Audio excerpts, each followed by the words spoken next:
Welcome to Mr. English Help. I'm Paul. And I'm Rachel. Welcome along to your custom deep dive. Okay, so our mission today, it's pretty important, I think.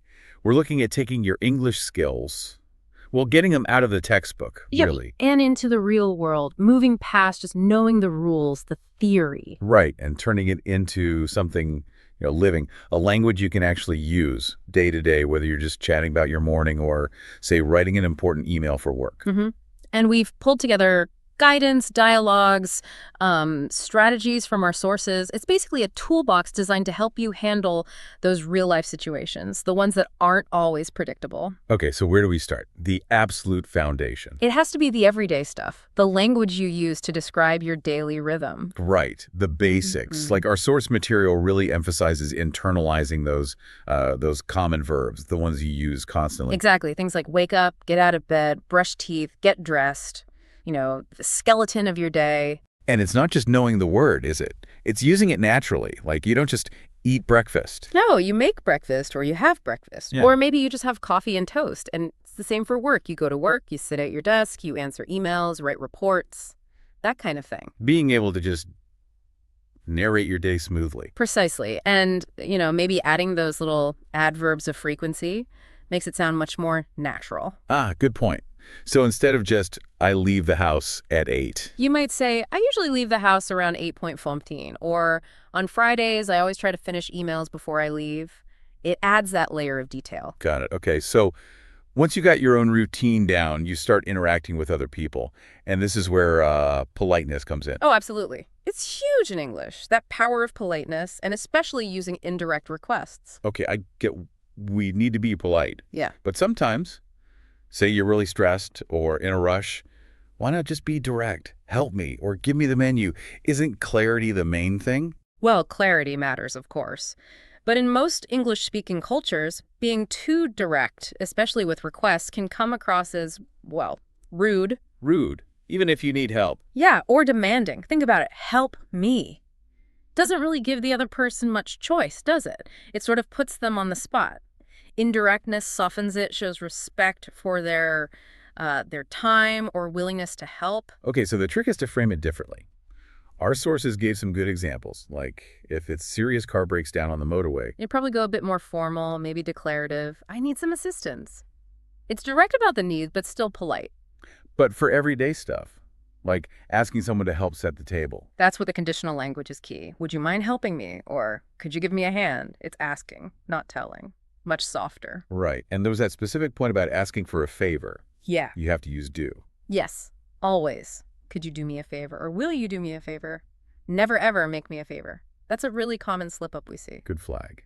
So the indirect approach is just standard, like asking for directions. Definitely. Think about, could you tell me where the library is versus just, where is the library?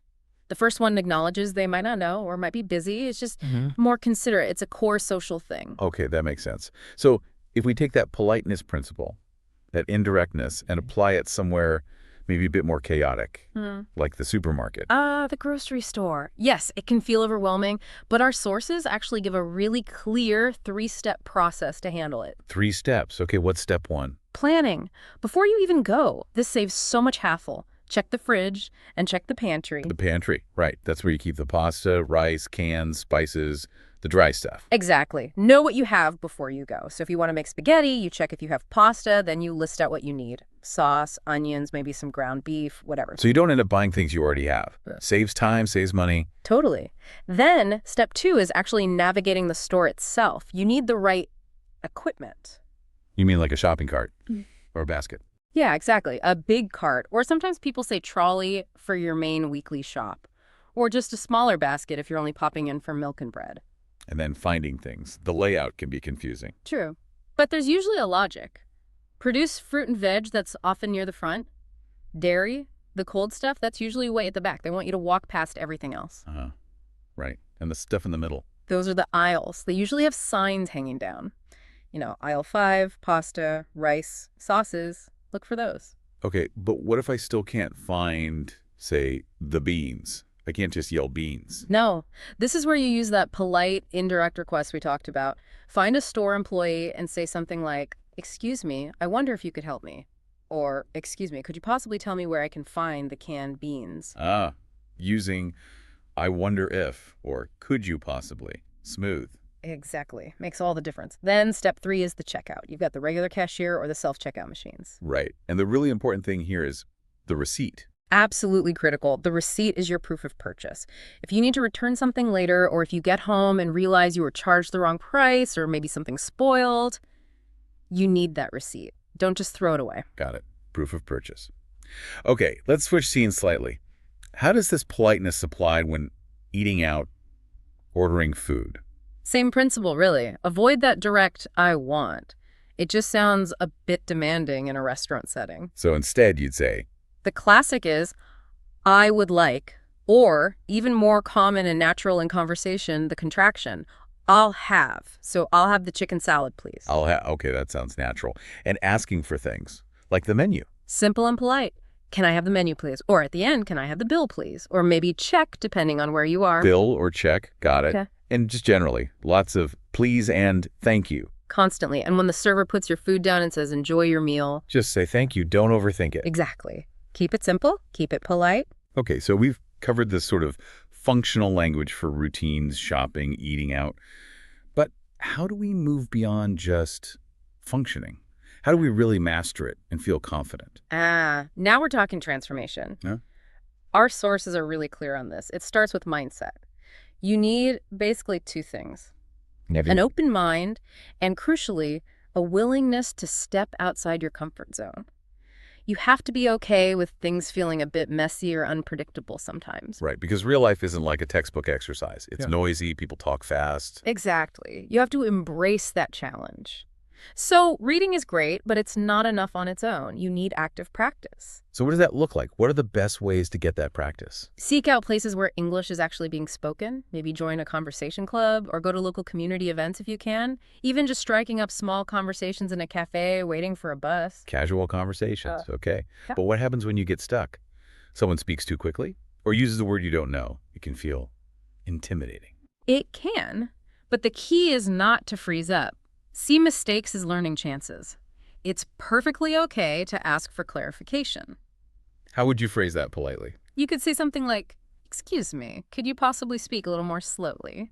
Or, sorry, would you mind repeating that last part? I didn't quite catch it. People are usually happy to help if you ask nicely. That's reassuring. And how do you know when you're really making progress? Beyond just understanding more. Oh, you feel it. It's when you can handle those unexpected situations more confidently, when you find yourself chatting spontaneously without planning every word. And the classic sign, dreaming in English. Huh. Okay, I'll watch out for that one.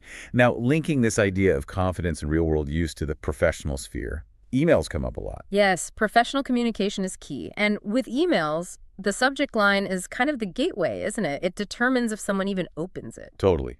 I sometimes find it hard to write one that's clear but not bossy. What's the secret to a good subject line? Clarity and brevity. Keep it short, aim for under, say, 50 characters if you can. And make it action-oriented. Does the person need to do something? Or is it just for their information? So not just proposal. No, too vague. Something like, feedback needed, XYZ proposal revisions, or maybe add a deadline, due EOD end of day. It tells them exactly what's needed at a glance. Right. Clear action. And inside the email itself. Professionalism is key, of course, but you can still inject a bit of warmth. Hope you're having a good week, something simple. But mainly, be concise, get to the point. Use formatting, like bullet points. Definitely. Bullet points, bold text for key info, anything that makes it easy to scan and understand quickly. People appreciate you respecting their time. Good tip. And finally, this idea of networking comes up. Sometimes it feels a bit forced, making small talk. It can feel that way, but the real insight here is that effective networking isn't about forced connections. It's about finding genuine shared interests. So less about reciting your CV and more about finding common ground. Exactly. And it ties into cultural immersion, too. Understanding the unspoken rules, what topics are okay for small talk, like the weather, weekend plans, and which ones are maybe best avoided initially, like deep politics or salary. It's about understanding the nuances, the humor. Like that example of Sophia feeling confident enough to laugh along at a comedy show. Right. That's the goal. Language mastery isn't just words, it's connecting with people, understanding the culture, the stories. That's the real transformation. So let's pull this all together for you, the listener. We've gone from the basic building blocks of talking about your day. To the absolute necessity of using polite, indirect language, especially for requests. We mapped out a plan for tackling potentially stressful situations like the supermarket. And looked at how to order food confidently and politely. And then we shifted to that bigger picture, the mindset for growth, handling challenges, and applying these skills professionally, like with emails. And the core message, really, is that consistent practice is what makes all this feel natural. It stops being something you have to think about constantly and just becomes how you communicate. You're not just learning lists of words, you're actually engaging with the world more easily, more confidently. Exactly. Okay, so here's a final thought for you to take away and maybe mull over.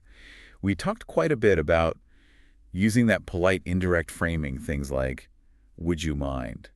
Or could you possibly, to soften requests, like when asking for help finding something in the store. Mm-hmm. That careful phrasing. Right. So thinking about that, how would you apply the same principle of polite, indirect framing to write a really concise but compelling subject line for a work email? Imagine you need help with a tricky report from a colleague who you know is really busy. Ooh, that's a good challenge. Combining that brevity and keep it for a subject line with that respectful, indirect approach. How do you ask for help clearly without sounding demanding, especially when you know they're swamped? Something to think about. Definitely a skill worth practicing. Thank you so much for joining us for this deep dive on Mr. English Hub. Keep practicing, keep engaging with English in the real world. And we'll see you next time.